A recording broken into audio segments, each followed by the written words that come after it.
Hello, welcome to Let's Drone Out, episode number something, I'm not keeping track.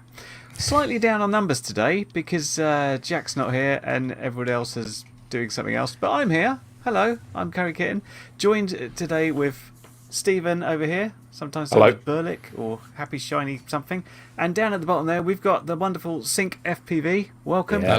Hello. Thanks, guys. Good to be here. Good to see you. And we were just talking, and I thought we'd get this question out now before I forget about it, because I went back and I watched some of your recent videos. I have seen some of your videos before, of course, and I watched some of the best of stuff. And what instantly struck me was how high risk everything was. Not just that, but how come Sync manages to find all these bandos and the rest of us are just looking like if we could just find a field, we'd be happy.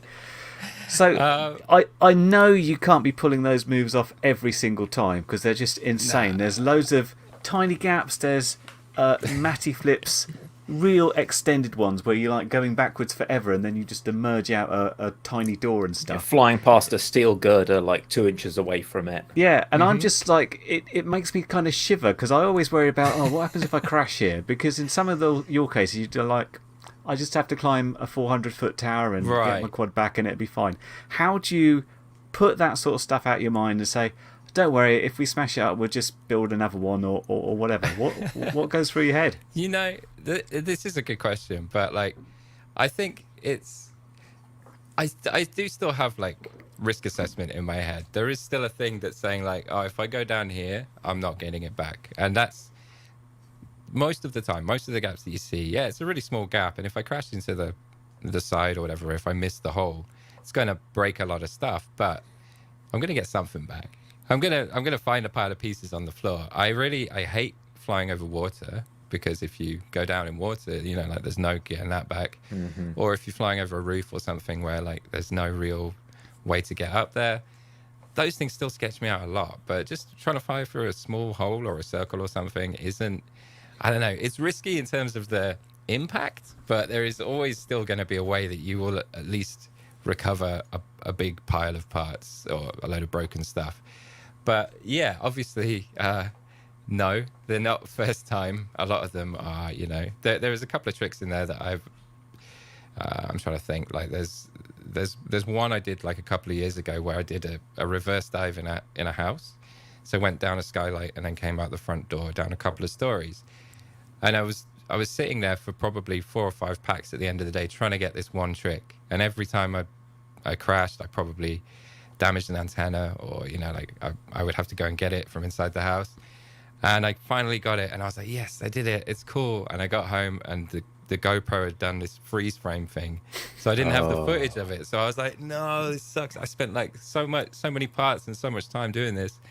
And so the next day I just went back there and just did that trick over and over again until I got it again and then went home. And it was like, I just literally went just to sort of like, because I felt like the house had beaten me. And I was like, I have to go and just sort of prove that I can do this. And yeah, it was probably 20, 30 attempts, you know, it was kind of ridiculous. What do you think drives you to put that much time and energy into, you know, that maybe what might not even be 5 seconds of footage for some spectacular trick at 60 mile an hour?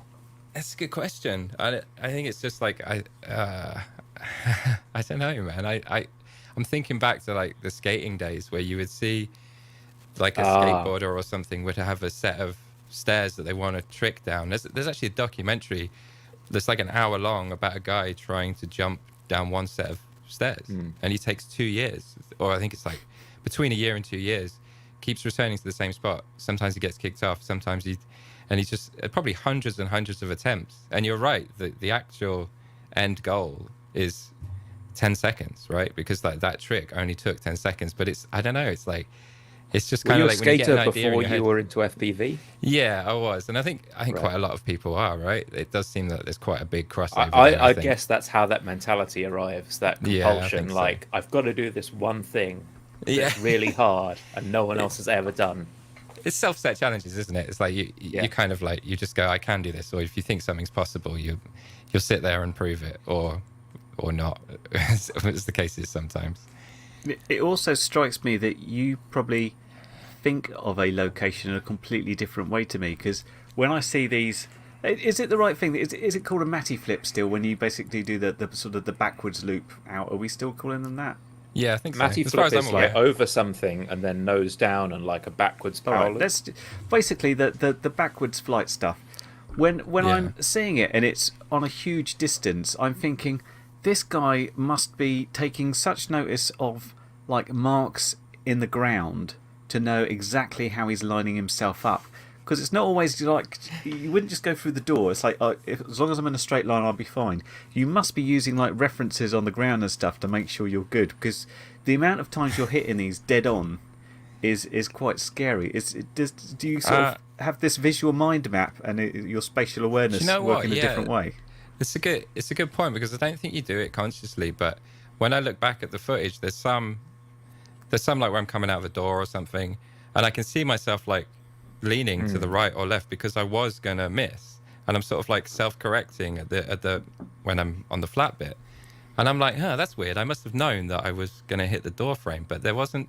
I think it's just feel, man. You just like you just sort of like the quad sort of like moved a bit to the left, and as long as you were lined up in the beginning, you kind of like you're remembering. You're like, oh, the angle of the horizon wasn't quite right as I went over. That means I'm going to be going a bit to the left, better roll right a little bit to compensate. So it's not just the camera, it's like proprioception, like you're aware of what's around the quad, you're not just looking through the lens.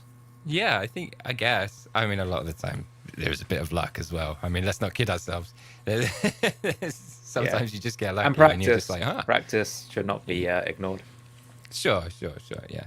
But yeah, people say I'm really lucky, but then when you keep doing it, they're like, okay, well, there must be something else here as well, because you can't be lucky that many times. It's like, yeah, I guess. But yeah, I think, practice and that sort of like just feeling the quad and knowing when it's like moved a bit to the left, you can kind of just feel it in the sticks, man, When you were learning this stuff, like how many motors were you getting through in a month? Oh man, let's not go there. Yeah. It's a sizable number. Crazy, yeah, because obviously I think in the early days I didn't used to run like little TPU arm guards. Don't know if you guys use any kind of motor protection, but I would go through between 4 and 8 like in one flight session. One flight session. Yeah, wow. That's epic. So I used the very cheapest motors I could, like the Velox T-motor ones were about £9 a motor or something. So I went with them for quite a while, and they were probably the biggest casualties, I think, because frames you don't really break that much, right? You might break an arm here or there, but the sort of middle of the frame doesn't seem to get broken that much. It's always the motors and the GoPros for me. You don't ever do a complete squish then, where like the frame standoffs go sideways and the top plate's over here and the bottom plate's over there. It's just Have you done that? Switches. That sounds. Yeah. I have seen it happen actually. Yeah, I have seen it happen. But it's usually the lighter weight frames, not proper freestyle. Yeah, frames. yeah. Are you guys both freestyle, or do either of you race or anything? Not race. Mainly, I just swan around. I wouldn't even say I class myself as freestyle. Flying around, is that freestyle? Yeah, that's. Yeah, I mean, okay, yeah, I'm a freestyler. Nice one, man. Yeah. I did a race once. How did you do? Yeah. I won some heats, but nice. I was good job. The good thing about it is I was like, I'd never done a race before. It was one of the Team Woolly Sheep events, who are a very nice bunch of people, and Cool. they kind of rank people into groups, so you'd never go against insanely experienced people. It'd be like, oh right, we're putting you with like there's small children and people who've never flown before, and it's like won, Yeah, nice. beat them. You beat a load of kids. Yeah, Good job, man. Still going to school sports day, Curry. yep. Oh, nice. Gonna get nice. it. So, how the GoPro damage you mentioned? Are you just smashing the lenses, or is it whole GoPros you're taking out sometimes? Yeah, sometimes it's whole ones. I mean, I would use like the lens thing on the Hero 7, and then a tempered glass filter, and then an ND filter as well, to kind of like just try and give it a fighting chance. And that seems to help a little bit. You go through ND filters like 10 a penny, but So it's not It's better really than the just an lens ND breaking. filter for you. It's more like bulletproofing. It's protection, absolutely, yeah. I think I had like a bunch of ND2s. I think it was the lowest one you can get, and they do basically nothing to the image. But yeah, it's just to give your like lens a bit more of a chance. But damaging, like breaking a whole GoPro, does happen quite often. But there's that GoPro Plus thing. If you guys know about that, that's like 50 quid a year or something. I think it's 60 quid a year, something like that. And then you can get GoPros replaced from GoPro. You're supposed to only get 2 a year, and you're supposed to pay a premium for them. But when they rolled this thing out, I don't think this is going to be like, oh, you know, life hack now, because I think they fixed it. But when they rolled it out about two and a half years ago, they couldn't take payment. Their payment provider was broken, so they couldn't take payment from the UK. So you would go to them, oh, I really want to get this GoPro replaced, please, with my GoPro Plus subscription. And they would say, oh, the payment thing's not working. So for this time only, we'll give it you free as a warranty replacement. And I think I got 10 in 1 year. 10 this time only deals. 10? Yeah, because you just go on the live chat and it would be like a different person each time. So they obviously don't keep a record of how many one-time only warranty replacements you've had. And yeah, and that definitely, it gives you a lot more confidence when you know that GoPro will just send you another one. These days, everyone in your house has a GoPro cover plan in their name. Then they're all out there breaking GoPros. I just think it's done on email, so you can just sign up again and again with as many emails as you want. I don't think it's even done on address or name. So yeah, I do know people with more than one GoPro Plus account. Well, GoPro do pretty well out the whole deal. I think the actual bill of materials of those cameras isn't extraordinarily high. Yeah, I do wonder, like, if you worked or knew someone that worked at GoPro, I would be interested to know what their cost price is for one of their cameras. You think it's pretty low? I think it's got to be pretty low. If you consider that people can make a profit on a mobile phone that costs less than a GoPro, I don't think the sensor and electronics are spectacularly more premium than a mobile phone. Yeah, I hadn't thought about it that way. That's very true. Now, I think you had a discussion about this on one of your videos that I didn't get around to watching, but what about stabilization? Do you like hypersmooth, gyroflow, just leave it as it is, or anything else? Yeah. So yeah, it's kind of like a hot topic. I don't know. I think a lot of people have very strong opinions on whether it's a good or bad thing in freestyle. I think everyone is in agreement that for like commercial work, it's totally fine to use real steady or anything like that. Makes the footage look very magical when you're chasing or doing any kind of subject work. Yep, real steady or gyroflow. I haven't actually played with gyroflow yet. I would like to.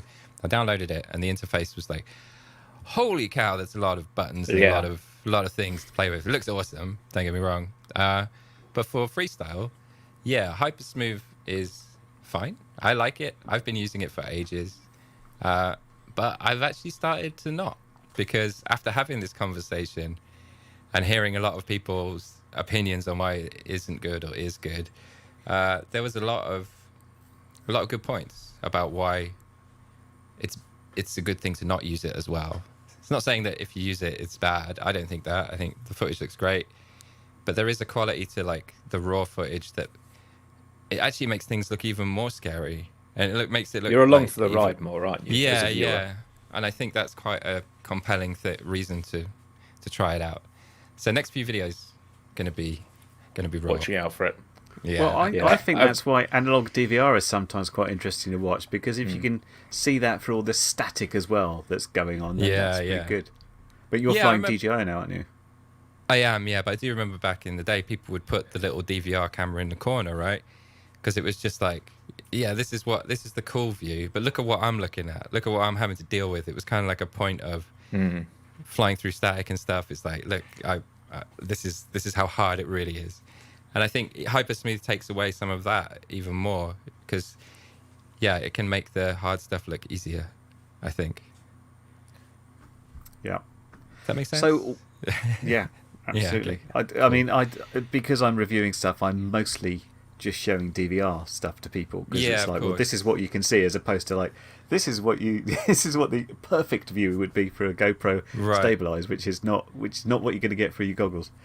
But I was going to say, so what are you flying now in terms of frames and motors and stuff? Yeah, sure. Good question. I have one right here. That's handy. I didn't plan that. I've just I'm working on them. So this Possibly is the most color coordinated build we've had on the show. Oh yeah, always, mate. I think it matches my logo colors. This is a, what is it called? Superfly flip mode. They've got two. They've got the juice mode and they've got the flip mode. The difference is the flip mode has like a camera cage thing on the front, but the juice mode is a classic sort of coffin style frame. But I really like the cage. It reminds me of the old sort of chameleons and the roosters. Is that carbon or is that? It is carbon, aluminum? yeah. Right. I can sort of hold it up a bit closer. Yeah, so it's carbon then with a bit of a TPU bumper on it. It's a Calyx Vista. I think that's the best thing going, really. FetTech stack, so 45 amp ESC and the G4 flight controller. And T-Motor F60 Pro 4s still on the classics. I don't know, they're just really good. I was using the Velox for ages. I'm breaking, like I said, 4 to 8 every time. And then I asked T-Motor and they were like, maybe the F60s will suit you better. And I tried them and What KV are you flying? they're harder to break. I'm guessing you're 6S. Yeah, 6S, so 1750. So the lowest one that they do. Yeah, I think that's everything. And this How is do you colour the sides of the frame? Maybe I'm a noob, but I've never done this to one of mine. I use these. Let me show you. It's not very technical. Is it just a Sharpie? Is it a Sharpie? Yeah, it's the immediate thing you'll think of. Yeah, it is, yeah. It's an oil-based Sharpie, so they do these sort of like art pen markers, but you can't get them in the UK. So I think there's like a wholesaler in Ireland that sells them on eBay for like £3. So I just get them from there. Oh, okay. They're not too dedicated. I thought you were going to say, I import them from Japan. I import 400, yeah, from the US. No, but yeah, you have to get the oil ones. Like the normal Sharpies don't, they're not thick enough. Yeah, I was thinking, how does the colour stand out? Because it would it's good, soak man. into the carbon. It's cool. It's a nice touch. Yeah. And then you go and smash them to pieces. Of course, yeah, that's a given there, right? But yeah, the Superfly is, I don't know if you've heard of them. They're the UK guys. Is that a 5-inch frame or 5.5 or? It's 5, yeah. It can take 5.1 props max, but not 5.5. What's the GoPro that you're hauling on it? Just trying to figure what sort of weight we're looking at. This is an 8, but I haven't actually flown with the 8 yet. I've only just printed this mount, which is why it's nice and clean. But usually I was on the 7, and the all-up weight with everything. I used the 1200 milliamp Speedy Pizza China Hobbyline batteries. And it's about 735, 739. I was flying without a GoPro, and I got the Hero 8 and thought, I'll just put this on a 5-inch, and oh my word, it's heavy, right? Made a massive difference. Yeah, it really slows it down. So then I built a 7-inch and just smashed it to pieces. But it'll be in the air again soon. Nice. Oh, I didn't mention the props, pink props that are GemFan 5143 333. So they're Hurricane ones. They're really nice. So I was watching your podcast, or listening to it rather, because I was down in the gym. I heard you're actually sponsored for your massive number of props. I mean, if you're going through motors in that number, I'm guessing you're going through props in 10 times the number of motors. Yes, you're correct. Even more so now. I think now that I've got these TPU arm guards, the motors don't break that often. But yeah. GemFan, really cool. They approached me. They just said, we want to sponsor you. We're building up a team, blah, blah, blah, because they were primarily racing before, and they had a bunch of really good freestyle props, but they didn't really sponsor that many freestyle pilots. So they're trying to build a team. And the other guy that do the podcast with, Mike, he's the sort of the rep, the international rep for GemFan. So he's the one building this team of pilots and doing lots of promotion and stuff and sending me lots of props. So we like him. He's good. Yeah, keeping you in the air. Yeah. He's cool. So how many pallets of props do they have to send out every month to keep you in I'm the imagining like a bin bag. It's at least a sizable box full of bags full of thousands of props, surely. It is. It's quite a delivery. They do them. I mean, I don't know how much I can say, but it's just annual, or they back a truck up to the house. It is annual. Yeah, I was going to say they give you a year's supply in one go, because it's better than shipping out individual things every month, right? Because they come from China. So yeah, it's a box. It's a box and a half, and yeah, you kind of like Don't need to worry about props anymore. Yeah, just put them under the desk, and then like, yeah, you've always got enough. But yeah, they're good. They're good guys, man. That's cool. We did have a question here, which I didn't get. It was from Failsafe FPV. It says, Sync, Oh, cool. You running the alpha firmware on the G4? Hey, Failsafe. I was. I tried it. I tried a few versions of it, and then I updated to the most recent, and it told me my flight controller wasn't activated. So there was like an activation thing that I think was supposed to trigger, and so I rolled back to KISS. I did enjoy it though. I thought it was pretty cool. So FetTech have they've started to build their own firmware that's separate to KISS, because at the moment FetTech runs the KISS firmware on all their flight controllers. They have different ESC protocol, different ESC firmware. So they're now building an FC firmware that is their own brand as well. Because the guy who runs FetTech, well, one of the three, was the original creator of KISS. That's Felix Nielsen, I think his name is Nielsen. Felix Nielsen. Yeah, so he was the original creator of KISS. He's spawned his own company. I'm sounding like a shill now, but yeah. Oh no, it's what you use. It's what you use. I'm sure you've got a good reason for it. Yeah, I love it. I think.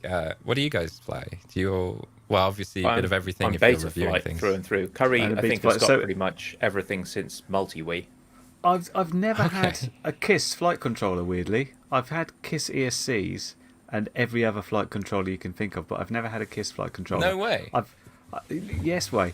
I think at the beginning it was because it's like, what do you mean it doesn't have an OSD? I need to see like my battery voltage and that. And then they're like, oh, you just need to add another board. And it's like, that seems like the olden days. Yeah. I don't know about that. Yeah. But everybody who uses it certainly goes on and on about how well they fly and the fact that you don't have to spend 8 years trying to understand what all these filters mean in Betaflight. That's true. And I'm all for the idea of KISS being keep it simple, stupid, because I've been moaning for ages that Betaflight is just so complicated. You just need a couple of sliders that say faster spinny, slower spinny, and the rest of it, in terms of PIDs, I suppose you want it loose or more locked, and that's about it really. The rest of it should just work, as far as I'm concerned.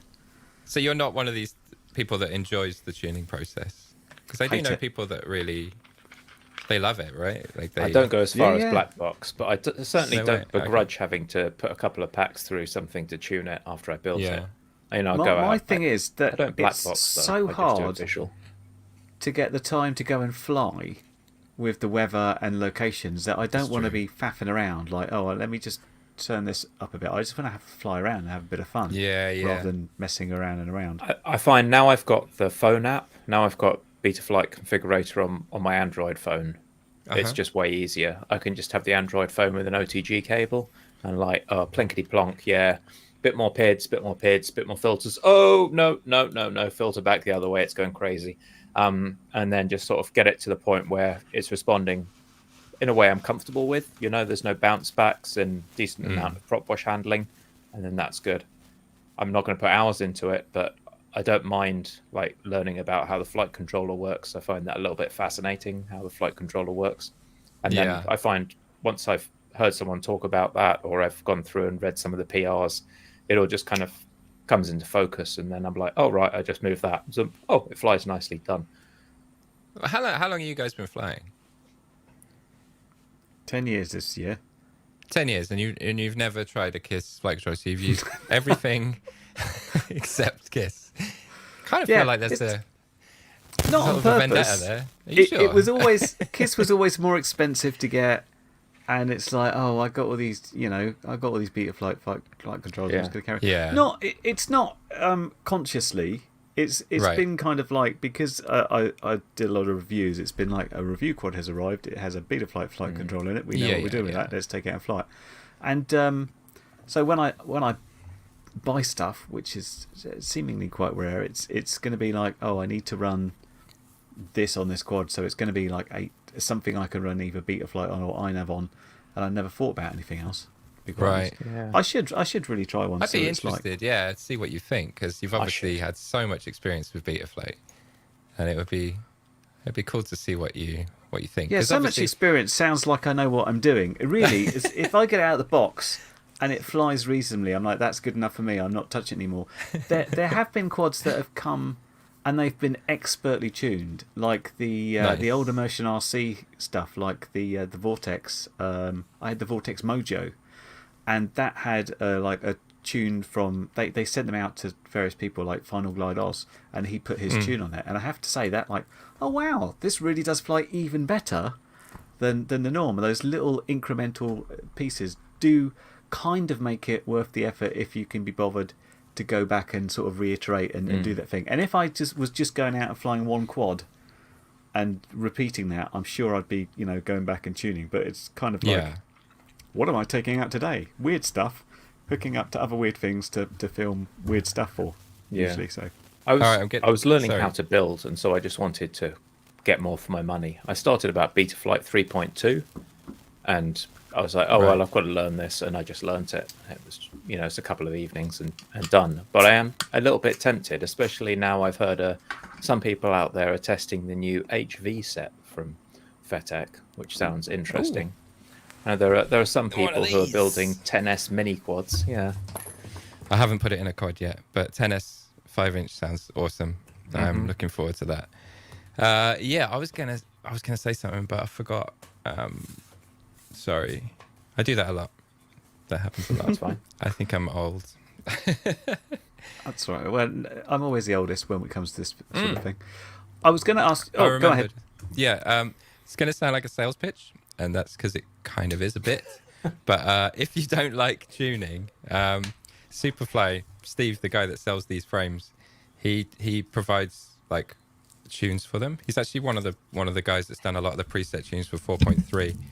But he has, when you buy the frame, you get a password to his website that's got tunes specifically for this frame with your FC and Moto KV combination. So if you don't like tuning, maybe try one. Maybe pick one up, give it. And there's a link from there it is on Richard Warwick as well. Yeah, lovely. And that's kind of nice because then it does take the guesswork out of tuning for this specific frame, because he's done all of the black box and resonance tests and all that stuff ahead of time. Sorry, the ominous twanging noise was my mic stand, like maybe about to collapse on me. I'm just sort of trying to pose it gently. Stay. You did say it was a dodgy one. Now you're proving it. I see. Cool. The springs are making. So what's this? We've got a question here from Sonic Tonic saying, "Sync, will we see the Sync merch?" Does this mean it's already there and you're about to break it out, or did you do your own logo? Are you going to go do a whole line of all that? I did do all my own branding, yes, but not really bothered with merch, to be honest. I think if you mean merch as in like hats and hoodies and stuff like that, I'm not sure, right? Like, who would really buy that? I mean, but I guess if people want it, like, sure, but there hasn't been an overwhelming demand for my name on any item of clothing yet. I did do some stickers back in the day. I think everyone starts out with stickers, right? That's kind of like, that's a cool thing. But yeah, apart from that, watch this space for kind of quad related things that aren't necessarily clothes. I can't say too much, but yeah. I'm sorry, on the HV thing, did we finish that? Are you planning to put it in a quad, or are you just kind of stroking your chin on that one? No, I am. I've got these the batteries I'm going to use. It's almost like we planned this. Everything's just on my desk that you want to talk about. This is kind of weird. So these are 720 milliamp GMB batteries. So there's a 6 and a 4S, one of those. The equivalent sort of watt hours or whatever, however you divide it, this will give you the same amount of juice as a 1200 milliamp 6S, like the same amount of power, and it's 30 grams lighter in this configuration. So that's kind of compelling. You've got high-speed rated ones. Those are a funny color. Those are red. What does that mean? Red, yeah. I don't think it means anything. They just GMB have different do colors. This, don't they? All these different colors of lipos. I've never quite got the decoder ring for those. I think it's like the milliamp hours. So the 600-ish ones are yellow. The 700-ish ones are red. There's yellows in 380s and 660s and 900s and 1350s. It's just... I think Some they just like picked... generation or range or something. I don't know. Right. Okay. Well, these are HV ones, yeah, and Yeah. I mean the ESC in the box is rated to go up to 12S. I think it's still 45 amp, but like, so you could put 2 of the 6S ones on it, and That's that going to could be the really second fun. flight then. Like Yeah. after you've ripped it. Yeah. You know what? I am really curious. The only problem, I mean, mounting these is going to be fun because obviously one is thinner than the other one, so I'm probably going to build like a little, just a 3D I had that on my printed 8S 7-inch though. I had a 6S and Oh, yeah? a 2S on top, and put 2 straps around them, and it stayed put. Just squish It's it all down, right. yeah. Front strap Alright. and a back strap, and it's okay. You don't Okay, want cool. one strap because then they'll like, skew No, out, of course. slide off. Yeah, but I'm just going to replace the motors. So it comes with 1100 kV motors. I think they're 1100? 2207s. So it's literally just a drop-in replacement for Nice. whatever I have on a 5-inch already. So It's yeah, impressively I'm really compact. excited. But the weather is shit right now. It keeps raining. Yeah. So yeah, I wish it would just brighten up a bit. I can go out again. We get that. I literally had my bag packed today to go out because the weather forecast was okay, and then it decided to rain. Yeah. So fingers crossed for tomorrow. It's like that sort of like transition season, isn't it? They're always a bit wet. Yeah. But Oh, It just happens a lot. bloody cold. And I've got the special fingerless gloves. I've got little fold-off fingers so I can go out and fly. Yeah, and dude, those are great. then, like, I went flying on the weekend and I couldn't feel my toes after a couple of packs. Like, never mind my fingers, my toes with 2 pairs of socks. And This is so a good cold. segue actually, because I have circulation issues, so I have to stay warm, and I have I've got some tricks, man. I have heated electric socks, so there's lipos in socks. Heated I have- electric socks. Yeah, man. Link in the chat. Link in the description. No, they're 2S. Each sock is 2S. There's 2S lipo in each sock. My And quad's it's like- 6S, but I'm 4S. I've got 4S in my feet, and then I've got heated insoles as well. So the insoles on Not the feet, only 'cause the socks, but the insoles too. yeah, man, because the Wow. socks heat the top of your foot, and the insoles You ever heat smell the something bottom. that it's like ham cooking, just kind of wafting up?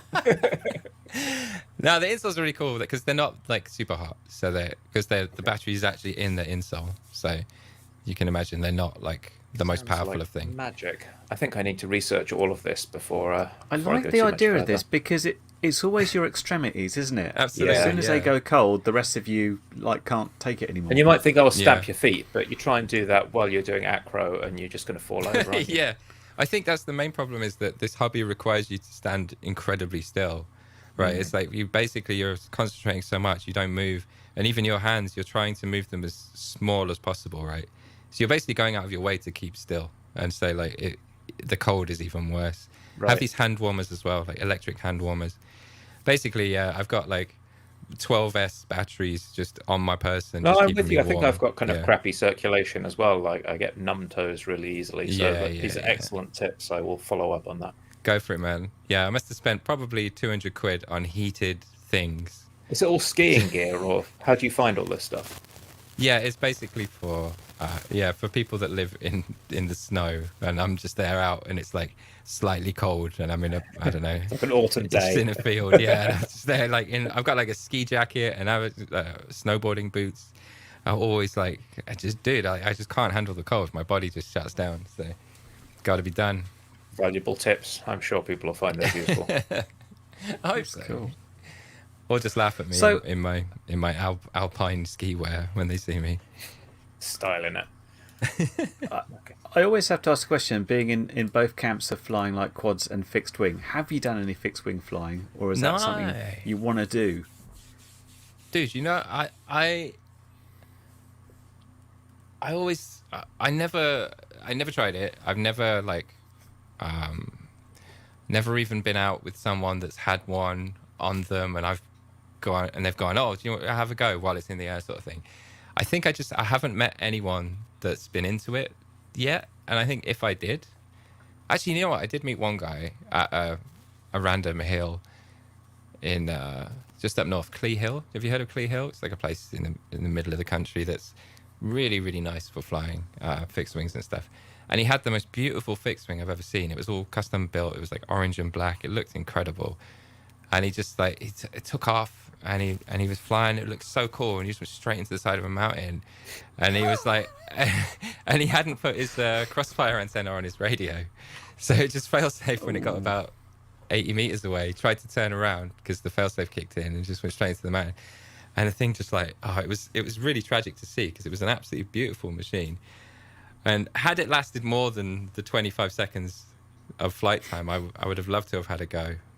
But yeah, I don't know, man. It's never been a thing that I've strived to build them and stuff. I think they do take up a lot of space, it seems. Like when you got a whole fleet of those things, it feels like they would require a bit of real estate. But yeah, you need a lot of space. You need a lot more space to fly them as well, right? Like you more can't space to fly them. You can't just take them to the bando and like exactly, launch here. But like long range, like scares the shit out of me as well. Like the further away I get from myself, the sort of like the concept of having to walk that far to go and get it is quite terrifying. So yeah, maybe it's not for me, but I'd like to try it. But I'm like that lazy that I'd probably be I think everybody should try it away. Because when I see quad pilots fly wing, they fly them completely different to your average fixed wing try pilot. and stop Your all the average time, fixed wing which is a problem. would be like, let's launch, we go up to 100 meters, nice and safe, and we can do the circuits. Whereas all quad pilots were like, well, we want it like 6 inches off the floor, and they fly exactly like a quad, just razz it about, which is brilliant. Because if you get the right sort of wing and it's properly laminated and something, you flow that into the grass, it's just going to sort of spin over and pretty much survive. But when you've got sort of expensive sort of balsa type things, they just turn into matches. Right, yeah. Explosion. That's not so good.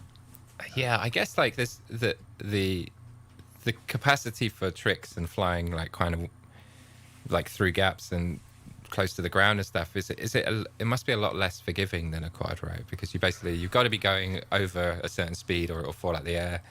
You kind of like any kind of difference in air pressure and stuff could hypersmooth you handle it on a wing, because most wings move about quite a lot compared to a quad. Yeah, I don't know. I've seen people fly with like the old-fashioned gimbals back in the day, and you can see the model moving around like this. But I just think it's a very different feeling, because you know how a quad is like, it's got the aerodynamics of just a brick and it just pushes through the air and it doesn't have a problem. So when you're coming down low in a wing, you've got basically this turbulence from the air on the bottom, and you're bumping around, and when you shoot a gap under a tree on a quad, it's non-existent. It's just like, I'm just flying low. When you do that on a wing, you get that, it's a bit more adrenaline, because you're literally buffeting around trying to think, can this handle it? Am I going to hit the floor? Am I going to get through? That's the fun scary, thing, right? Yeah, it's more scary. And the other fun thing about flying fixed wing is getting a couple of friends up and flying formation, which I generally find is easier than quads, because quads are kind of a little bit teeny and they can be quite hard to follow. And if you've ever done it and your friend in the field saying, I'm by the tree, and you're like, which tree? And then you just like going around trying to find each other all day. But yeah, if you get the chance, definitely check it out, because I think everybody should give both camps a go, because there's stuff to find. The iNav radar really caught my eye. I'd like to find an excuse to try that. The one where it shows you where other pilots are on the OSD. I haven't seen it that puts yet. a little marker and an arrow not just a home arrow, but an arrow to the other pilots. It's like an extra board how are they with a how are they 433 communicating megahertz. through the different The flight 433 controllers? megahertz system that you like. Okay. It's just another Oh, radio. that's cool. Yeah. And you will advertise your GPS location and height. Is there any sort of recommendation for like if somebody's never done it before, what's the best wing to start? Like, some are obviously easier to fly than others, right? Don't ask me. I don't know fly if, wings. in terms of like easy things to fly, it's probably a model like that one, which has got a dihedral. So when you launch them, they want to stay upright. But that's your very sort of traditional. It's got a tail, it's got a rudder. Wait, when you're talking just about a rewind wing, there. What was a dihedral again? Is that a curly up bit at the ends? Yeah, the dihedral is the curly up thing. So if you right. let go of the sticks, naturally it will just sort of come level. Whereas a wing, you let go of the sticks, naturally it wants to kill itself and go into the floor at all times. Which is yeah. I mean, wings are they're more interesting to launch for sure. I've seen so many both launch failures and different ways of launching. Because I'm short-sighted, I have to launch with my goggles on, so I'm completely blind. My mouth on the stick, so I've got my thumb on the aileron elevator, and I'm launching blind, and then I'm trying to sort of recover it, trying to find horizon before it falls back out the sky again. So that's fun. Cheers, Richard, for the recommendation of the Zod or Zod. How do you say that word? Zod. Yeah, Zod make a bunch of pretty nice little wings, which are fairly easy to fly and fairly forgiving as well. Cool, nice. I'm sure Jack would recommend anything so long as it was covered with a good amount of tape as well. Yeah, just like there's loads of flight test models that you can build with a bit of foam board. I see. All right, no promises, but I wouldn't mind giving it a go at some point. It's all about just trying new things, right? I think so. New experiences. There's quite a few other projects piled up that I have just not got around to. So yeah, I've been promising to make a wing for ages, and I keep building quads because I just quite enjoy building quads. But it's sitting down there. I'm still making no moves. It's getting really specifically. You said you were going to build a wing from a quad. Yeah, I've got to decide which one to sacrifice. Well, the idea was that I was going to build a quad that would be able to glide by virtue of being pretty much kind of glued onto a wing. A wing, I see. So I've got a glider. I was kind of thinking the other way around, a quad that you use purely to launch a wing. I thought that could be cool. I want to be able to retrieve the wing afterwards. Yeah. And I thought if they were attached, that would be easier. Yeah. Yeah, true. Yeah, I'm just trying to figure out how it would work, really. And I've got a couple of frames. I've got quite a few frames now, and I'm probably going to have I've got a spare AIO as well, I think. So, do you actually enjoy building quads? You just said you quite enjoy building quads. Do you really enjoy it, or do you just enjoy the? I don't enjoy just results? Building. It's the experimenting. Like I've got kind of one of every different size and shape, and I just I wonder how this would fly, and I put together an ultralight 4-inch, and then I wonder how this would fly, and I make a 5S 4-inch that's a bit heavier, and just kind of monkey around and try the different combinations. Because it's weird, isn't it? There is a critical difference between building a quad and repairing a quad. It's like when you build one, it's like all the parts are all new and they're all in their boxes, and you can lay it all out, like all the parts are fresh, and that feels really good, and that's really fun to do, like a complete fresh build. If you're repairing something, and you're having to go through your kind of dirty, brush the mud quad off, and why have I got noise on my VTX again? It looks the same as it did last time, but now it's got lines all over it. So I really enjoy building, but I hate repairing. I think that's probably the best analogy I can think of. No, I hear you. Yeah. It's actually it's a lot easier now I've gone to DJI, because the camera either works or doesn't work. The video system was one of my pet peeves of analog, and I typically only get really great video on the lower power models where ESC interference was a non-issue. Like 2S and 3S models were quite easy to get clean video, but you go up to higher power models, there was always a bit of noise getting through there. Yeah, I didn't quite get to 6S on analog, which is probably a blessing.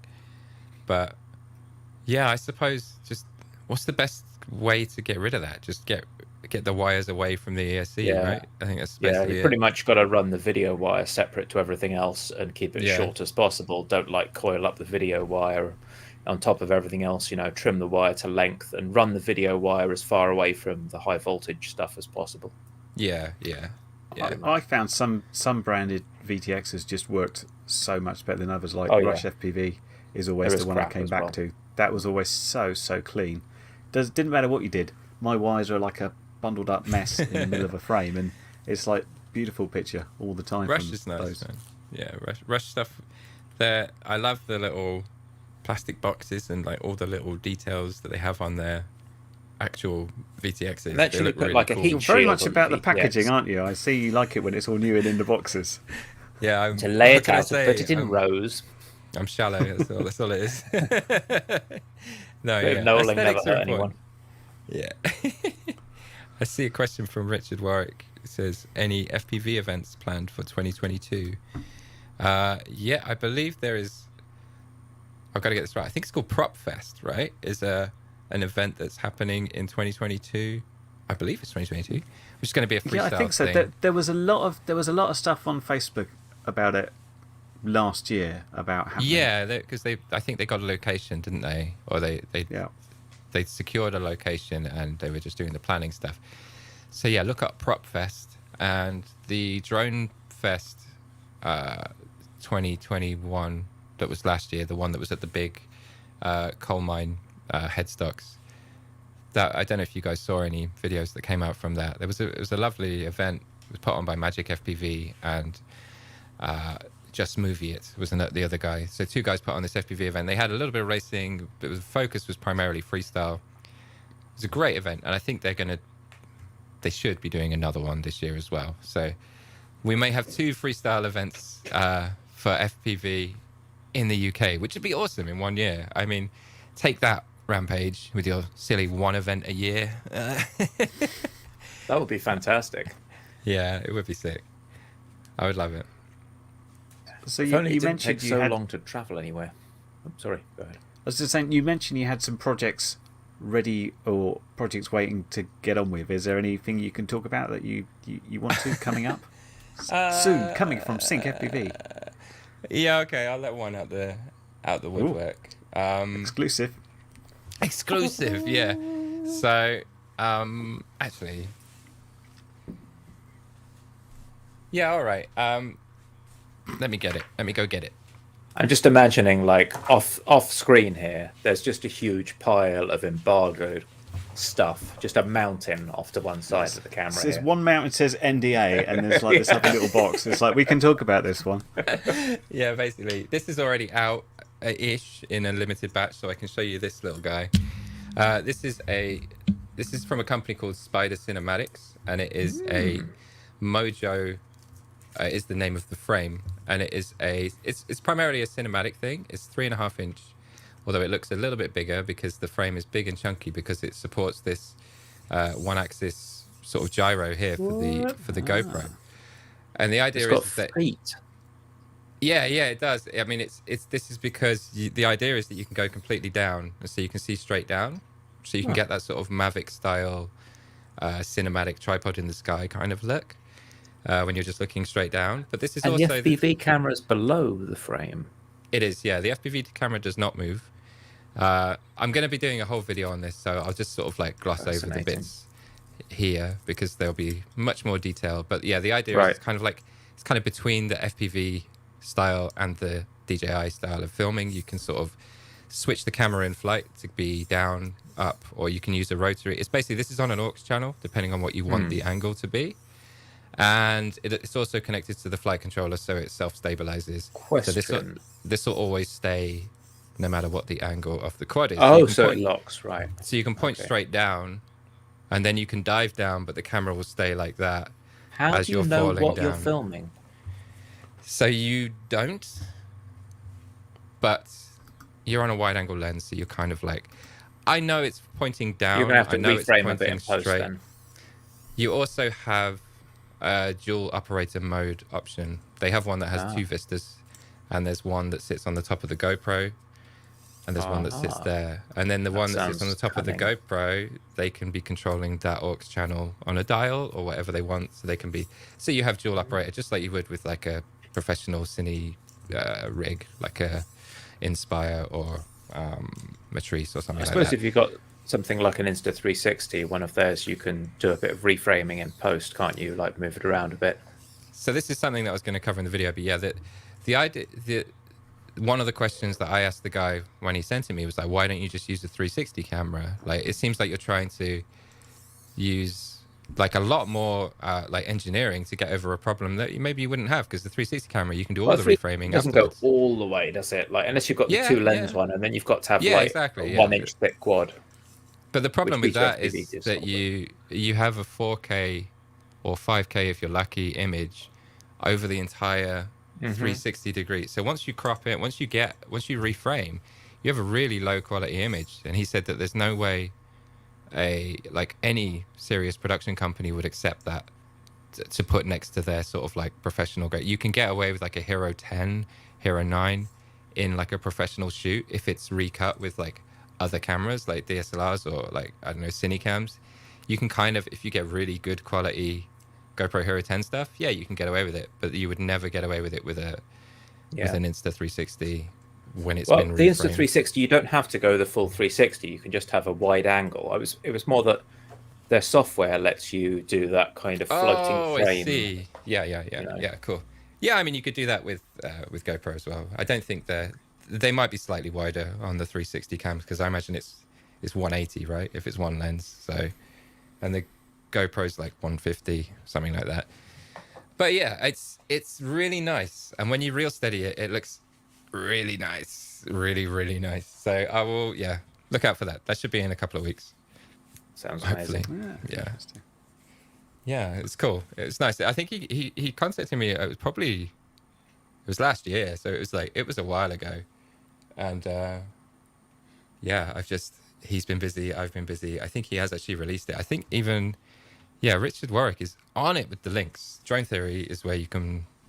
I think he might be pre-ordering for batch 2 now, or they may have some of batch 1 left. I think they're all gone, but yeah, It's a unique concept. There. Nice to see new ideas. It's cool, right? And yeah, just like I say, it's like hitting that middle point between the Mavic and the FPV style. So you can suddenly switch gears and go, I don't want to fly fast anymore. I just want to look down and hover.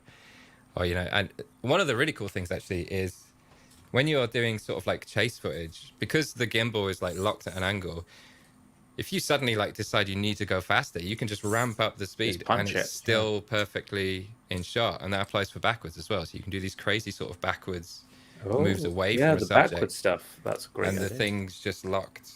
Yeah, it's cool. So you basically get a lot more usable footage for like for chasing or subject shots than you would with an FPV thing. Even if you don't use the pivot. Is my memory failing me, or did I see you also experiment with the new DJI Action 2 a while back? I did, yeah. I loaned it from a shop. I didn't actually buy one, so I don't have it anymore. But I did experiment, and man, like, there's a few things to love, like the weight reduction, man. Holy cow! Like going back to session 5. It's lighter than that, man. It's like it's even lighter than a session 5. But if you've been flying Hero 7s and 8s, like when you put that on, you just feel like you feel like you've got superpowers. Watch out for days. Yeah. I imagine it's the opposite of when you put a GoPro on your drone thinking, oh, I'll just stick this on here. Yeah. It's like driving a bus. Yeah. But the image quality, was it, I mean, I'm getting usable, but maybe not stellar is the kind of vibe I've heard from people who've got it's fine. That's basically it. You're not gonna be using it in like crazy cinematic productions or whatever, but you will for freestyle and stuff like that. I mean, it's totally adequate. I think the super wide angle lens as well, like it's insane. It kind of made me feel a bit weird, but for some people, I think they'll like that as well, because that's the subjective thing. Speed. Yeah, it looks faster and it looks kind of more crazy, but yeah, it's cool. I like to see it. We all like to see cameras that are suitable for our drones. It's like because. Yeah, you feel like someone's actually listening for once, and DJI actually listening to what FPV consumers want is a good thing to see. I think it's weird that it's DJI, the company that we all hated, are sort of like you stopped answering our calls, DJI. What happened? Yeah, but now they're like, they made the digital FPV thing a reality, and now they've made a tiny little action cam a reality. Are they mocking us? I don't know. There's a bit of a kind of Google-like tendency to kind of make something and go, oh, well, that was an interesting experiment, and then forget completely about it. And a couple of years later, be surprised they even made it at all when someone tells them, Yeah.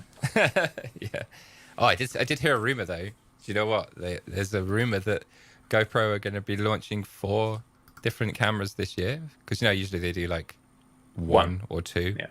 Like they might do the silver and black or whatever, but if they're doing 4, there's like people think there's a good chance they might do a small form factor one. Bring back the session. Said everyone every year on every video they post. But I only just got a 10, which I got for sort of going on holiday and diving with, and it's like, Yeah. what? It's really nice, but Jesus, couldn't put that on a quad. It'd just be like, I'd and you've have got a to have screen on the extra front, motors. which is going to be great on a quad, isn't it? Screen on the front's fantastic if you're out there vlogging and you're like, hello to myself, but not so useful on a quad. What you want around bandos, really, is it? You don't want any something else to smash. Yeah, exactly. But I do use the screens on the 7s and 8s to like just check the exposure's all right and everything. But then once it's in the quad, it's usually covered by a mount anyway, right? So Get your BLE remote out. Yeah, exactly. Just use something like that, then it's fine. But yeah, I don't know, man. I feel like the 7 and 8, they're basically, I think they're equivalent weight. The 8 is a tiny bit more, but you can take the feet off the bottom with just a couple of screws, and then it's like 6 grams less than a 7. So they're like, we can basically say they're the same. Any heavier than that, I just think is not good, not doable for freestyle. Although maybe we probably said that. Do you remember the days when 600 grams was like the limit? That was like, your freestyle quad is supposed to be 600 grams. Any more, and you're stressing the flight controller too much, or it's going to. There's a lot of 5.5-inch frames as well. I'm seeing that start to appear. You've got Chris Rosser, who's got an AOS 5.5 out there, and Gem fans, I love you, props with those 5.2 26 props. Yeah. But the old Badger and what's the other one, Marmot? You know, the old Armatan. I say old. Yeah, everyone used to fly 6-inch, didn't they? They did, but their 5-inch one can support 5.5-inch props as well. Okay. I didn't realize, but then when I used an actual 5-inch frame like I do now, I put them together and I was like, wow, this is like way smaller. And I never realized, but yeah, I like the compactness of the 5-inch one though. It feels more nippy and more, I don't know.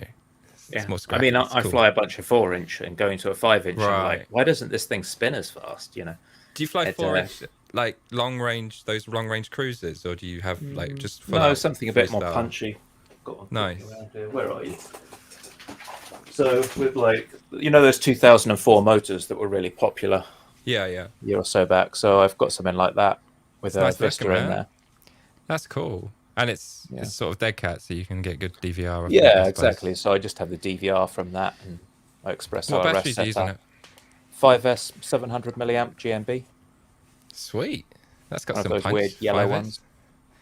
As far as configure, he wanted to be as outlier as possible. So 4-inch on 5S. No one else does that. There's no props or batteries that you can find anywhere. That was, like I said, it's an experiment. I wanted to see how it would fly because the 2004 motors were everywhere and they were really cheap. Yeah. But I knew they were going to be crap on a 5-inch because I built a 5-inch ultralight with 2204 and it was unimpressive. Oh, 2204. I think I've got a 5-inch ultralight and I was just thinking 2004 on those. I think that's what I was using, but that can't be right. Let me just have a look. But on a 4-inch, it shifts. No, they are, man. These are 2004 and they're on a 5-inch, but this is one of them ultralight things. Yeah, I did that. I only flew it a couple of times though. The Catalyst Machine Works one. Do you know this one? The Shocker ultralight. Yeah. Fucking weird thing, man. I've got a Recon 5. I've got mine on. Yeah. You go for blue. I'm more of a yellow fan. Yellow and blue is kind of my colouring. So, I think the yellow probably helps you, right? If you if you put it into until it's autumn, some dark area, like you can find it. That sounded. I thought I found it. No, it's a daisy. I found it. No, it's another daisy. When you get to autumn and all the leaves fall and they're all yellow for a couple of weeks, you're completely screwed when you crash because it just looks like every leaf in the field. But otherwise, it works. Yeah, that was the subject of a recent video I did, which was color matching props and quads and stuff like that, and like, why'd you do it? And because you can. Yeah, I mean, I can't really explain it. Just it's the same reason people like,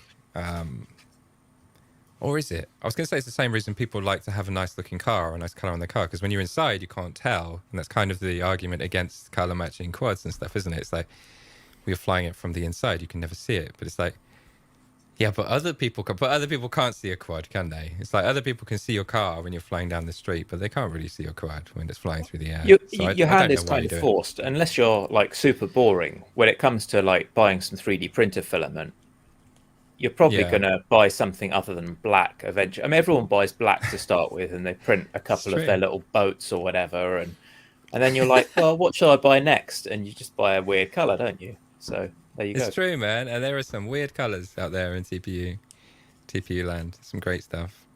But yeah, I use the Sane Smart Neon range. They got like a cyan and a magenta that is just. That's what I got. Same smart. Yeah, they're great, aren't they? Real good stuff. They're really reliable. I've got to have a filament dryer though. The quality of prints has been massively improved since I got a TPU dryer box and just crank it for a couple of hours before doing the print. It gets all the little bubbles Is that like out. specific for 3D printing, or is it just a food dehydrator, or is it something else? No, it's got like rollers in the bottom, so you can just put the whole spool in there and a hole in the lid, and you can set the temperature, and it goes for 3 or 6 hours, and it just dries the filament out. Nice. So it is designed for 3D printing. Yeah, filament. I would okay, push cool. it out, but it's kind of wired in behind 3D printer behind there, and I'd just be making a racket and banging things around. Man. Just send me a link, yeah, because some of my prints are going a bit funny. You get these little surface bobbles and bubbles. And it gets rid of those. Cool. That's good to know. Nice. I'll put it in the chat. So, are you going to Lovely change your stuff. colours, or are these Sync FPV's colours forevermore? Have you ever attempted to redefine your branding? Well, this is like brand 2, I think. But yeah, because when I started out, I only did like single color quads. It was like everything had to be the same color on the quads. Like these two here on the back, they're like a white one and a red one. So those are the first 2 quads I ever built. I basically rebuilt them from the same parts. You know, it's kind of hard to get like the old motors that you used to use, like trying to find them again. I think I found like 3 of the T-Motor F40 Pro 2s. And I couldn't find another one for ages till it sort of popped up on a secondhand thing. Kind of I don't know why I bothered, but like it was just a nice thing to have. But yeah, it was always like had to be red or white or green you couldn't have any deviation. And then I was just like, well, I like those kind of cyberpunky color combinations, you know, a little bit 80s, pink and blue. Let's try that on a quad. And then I was like, that's it. They're all just going to be this now. I love it. There's never going to be anything else. So no, I'm never going to bother rebranding again. The magenta cyan, I've done all it's a of the powerful colors. color combo. Yeah, I've done them all already. This is the one I settled on. I did. It's not like I just went in on this one first. Had a bunch of different colors and stuff and different logos. You've committed anyway. You've got like 300 pairs of props downstairs, so you've got to get through before you can change. You're right. You're actually right. And this is like a print, you know, like I'd have to change that. I can't do that.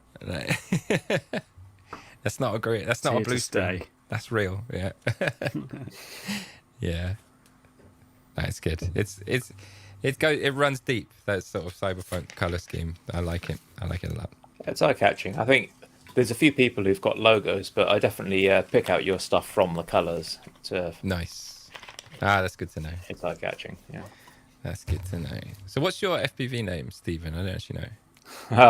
I'm like SEO unoptimized. Is it Stephen FPV? It's shiny video stuff. It's my YouTube video account from like 10 years ago, which I never bothered to rename. So I don't really have many followers. Don't worry about me.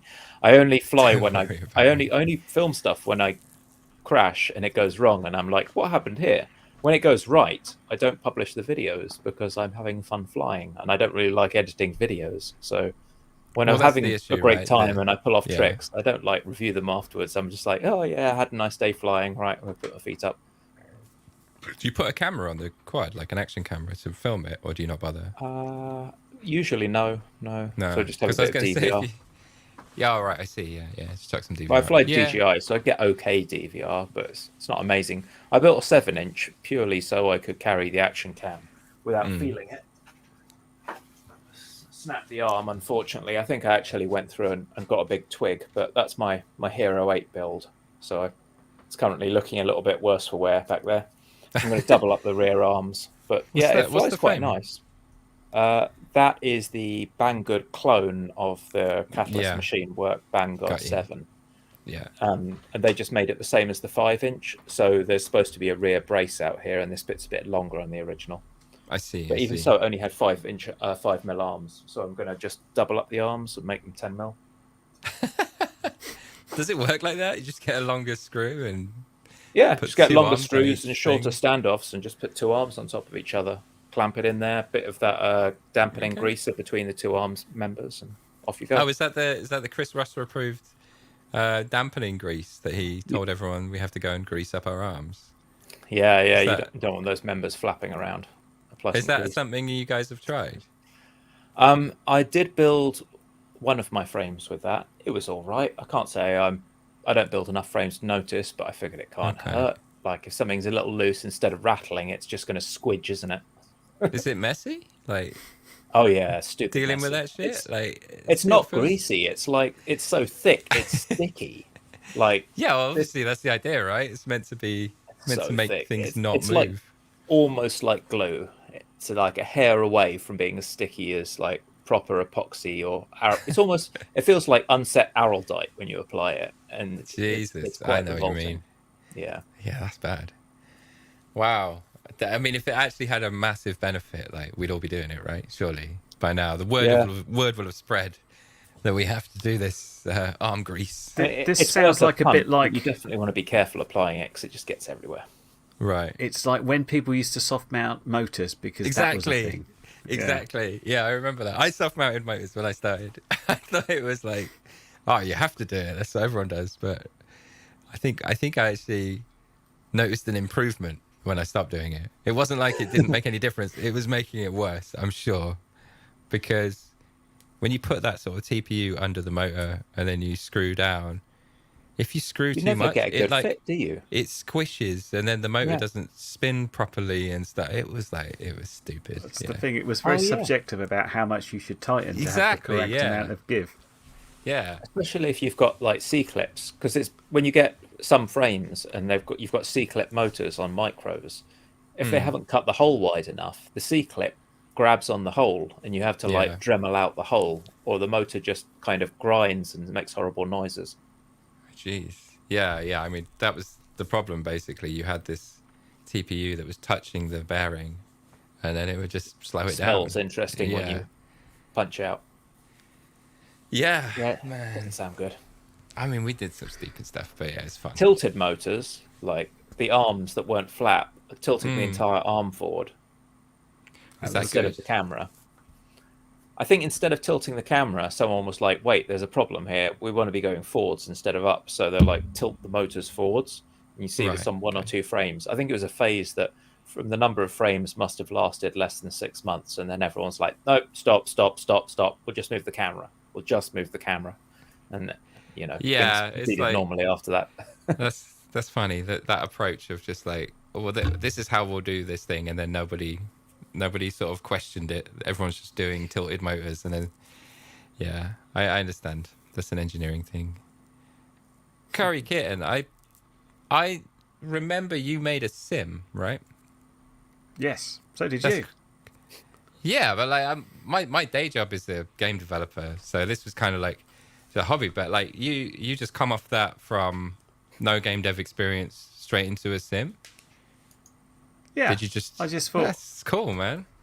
well, Good I'll tell you job. what it was. It's like I was a programmer for quite a long time, and then driven mental by working at IBM for 23 years. And then I didn't do anything for a couple of years, and then it's like, oh, programming is actually quite good fun when you're not doing it properly. Yeah, And exactly. When it you're was only messing at around. that time I discovered how far sort of game engines has come for doing things really easily. So if you look at Right. things like Unity and Unreal Engine, it's like, Yeah. wow, they're giving these things away and you can do loads of stuff with them. And, you know, you don't have to allocate your own memory. Nah, It's it's all got its own managed now, garbage mate. Yeah. collection. It's Yeah. crazy. It's so easy. It's so fun. So, yeah.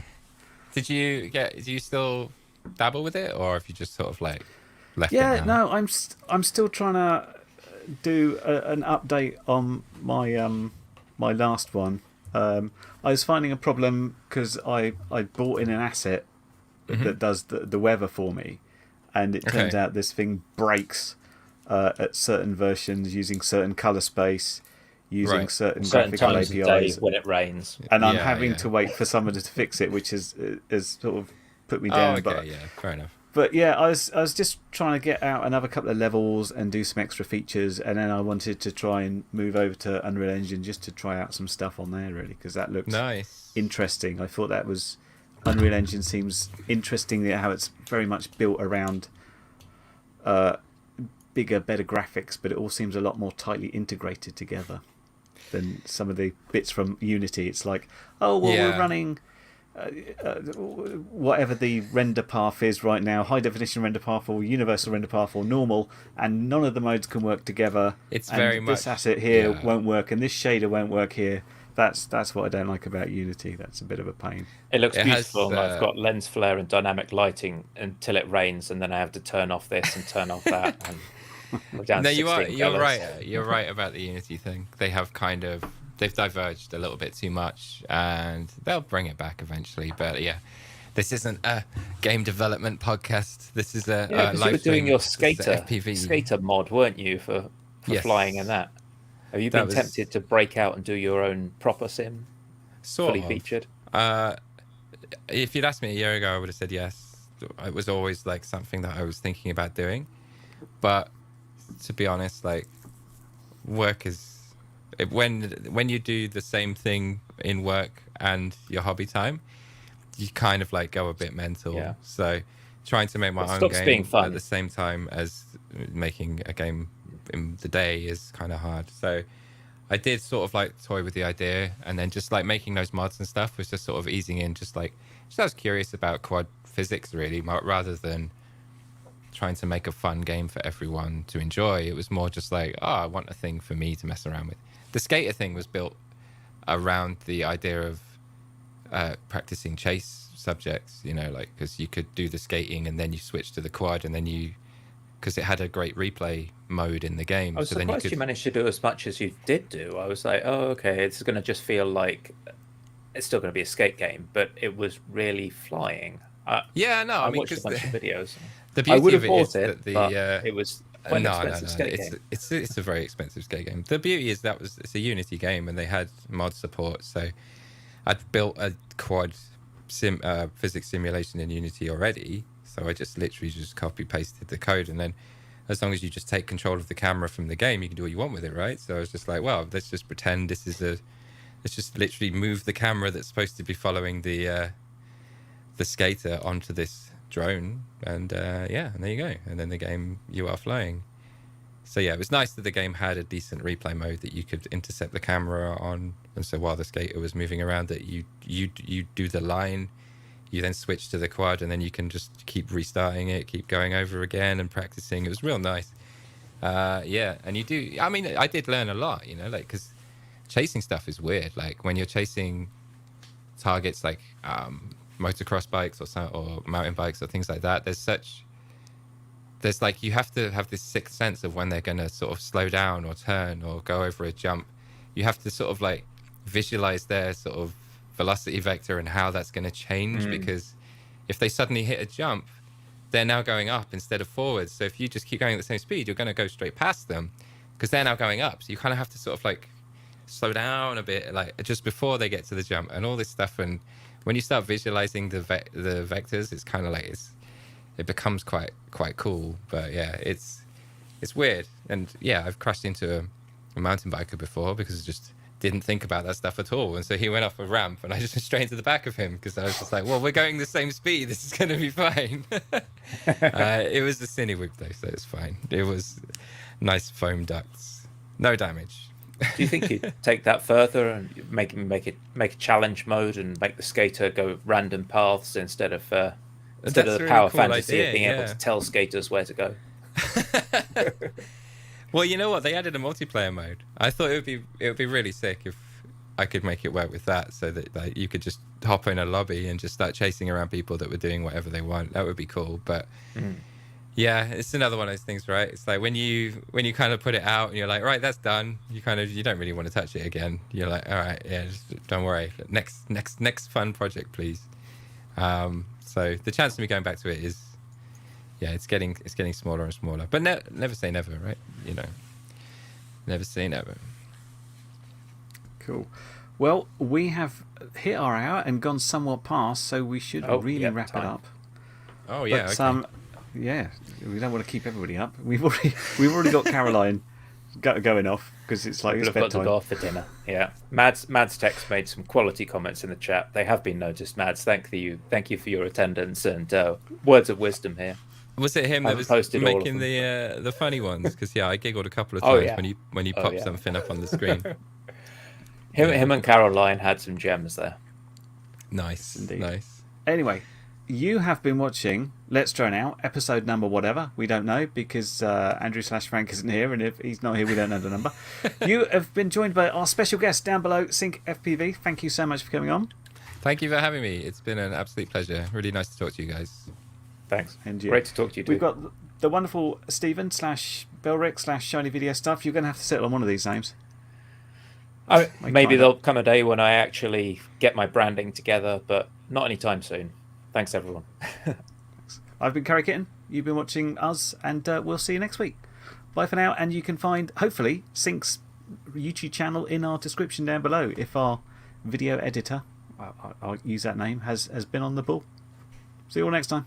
Thanks, guys. Cheers. Take care. Bye. Bye. And we're clear.